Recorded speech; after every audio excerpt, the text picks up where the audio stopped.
ආයිබෝවන් යාළුවනේ. ගොඩක් වෙලාවට කාගෙන් හරි වයස ඇහුවොතින් හරි අකමැති නේද වයස කියන්න. මොකද හැමෝම ආසයි ඇත්ත වයස හංගගෙන ජීවත් වෙන්න. ඉතින් මේ ක්‍රම හරහා ඔයාට පුළුවන් ඔයාගේ වයස හංගන්න. ඒ කිව්වේ ශරීරයේ අභ්‍යන්තරයෙන්ම සිදුවන වයස්ගත වීම ප්‍රමාද කරගන්න පුළුවන්. මෙන්න මේ පුරුදු කිහිපය අවබෝධයකින් යුතුව ඔයාගේ ජීවිතයට එකතු කරගත්තොතින් නිසියාකාරව. හරි. ඊට කලින් මට මෙන්න මේ ප්‍රශ්න කිහිපයට උත්තර දෙන්නකෝ. ඔයා නිතරම කනගාටුවෙන් ඉන්න කෙනෙක්ද? ඔයා ව්‍යායාම නොකරන කෙනෙක්ද? එතකොට ඊළඟට ඔයා නිදි මරණ කෙනෙක්ද? ඔයා අඩුවෙන් වතුර බොන කෙනෙක්ද? ඒත් එක්කම ඔයා නිතරම තරහින් ඉන්න කෙනෙක්ද?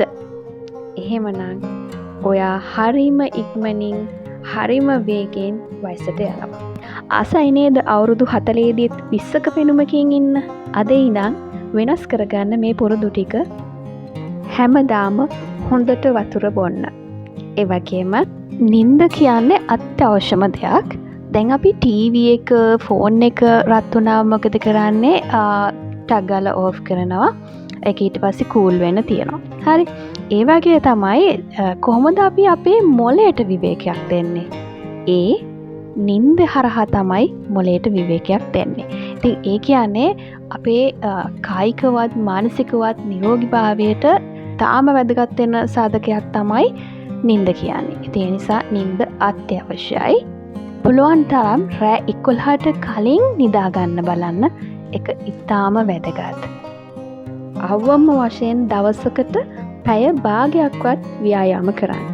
ඔයා නිතරම කනගාටුවෙන් ඉන්න එපා. ඔයා නිතරම තරහින් ඉන්න එපා. ඉතින් ඔයා මතක් කරලා බලන්න ඔයාට සුව නිින්දක් නොලැබුණු රැයකදී ඊළඟ දවසේ උදේට ඔයාගේ මුහුණ අඳුරු වෙලා ලෙඩ වෙලා වගේ පේනවා. ඒ වගේම තමයි මේ නිතරම තරහින් ඉන්න කනගාටුවෙන් ඉන්න කෙනෙක් දිහා බලන්නකෝ. ඇත්තටම එයාගේ ලස්සනක් දකින්න බැහැනේ, පේන්නේ නැහැනේ. ඉතින් මේක බාහිරින්ම පේනවා. එතකොට ඒ වගේම තමයි අපේ ශරීරයේ අභ්‍යන්තරයේමුත් මේ විදිහටම අපිව වයස්ගත වීමේ වේගය වැඩි කරනවා. මෙන්න මේ පුරුදු හින්දා. ඒ නිසා ඒක පොඩියට නෙමේ ලොකුවට හිතට ගන්න. ඉතින් ඔයත් අවුරුදු 50 වෙනකොට අවුරුදු 30ක පෙනුමකින් ඉන්න නම් මෙන්න මේ පුරුදු ටික හදාගන්න. ගොඩාක් වියදම් කරලා නොයෙකුත් ට්‍රීට්මන්ට් කරනවට වඩා මේ දේවල් ටික හදාගත්තොතින් ඔයාට පුළුවන් ලොකු වෙනසක් කරගන්න. ඔයාගේ ජීවිතේ ලස්සන රැකගන්න පුළුවන්. ඒ නිසා ඒ ගැන අවධානයෙන් ඉන්න. ඉතින් අද වීඩියෝ එකත් ඔයාට වැදගත් වෙන්න ඇති කියලා මම විශ්වාස කරනවා. එහෙනම් ආයෙත් හම්බෙමු අලුත් වීඩියෝ එකකින්. ඉතින් මගේ channel එකත් එක්ක එකතු වෙලා ඉන්න ඔයාලා හැමෝටම ගොඩාරියක් ස්තුතියි. ඒ වගේම ආදරේ ගොඩාක්. ඔයා තාමත් මගේ channel එක subscribe කරලා නැත්නම් subscribe කරලා දිගටම මාත් එක්ක එකතු වෙන්න කියලා ආදරයෙන් ආරාධනා කරනවා. හැමෝම ගොඩාක් ලස්සන වේවා. හැමෝටම නිරෝගී සුවය ලැබේවා. හැමෝම සුවපත් වේවා. හැමදාමත් පරිස්සමෙන් සතුටින් ලස්සනටම ඉන්න. Good luck. Bye.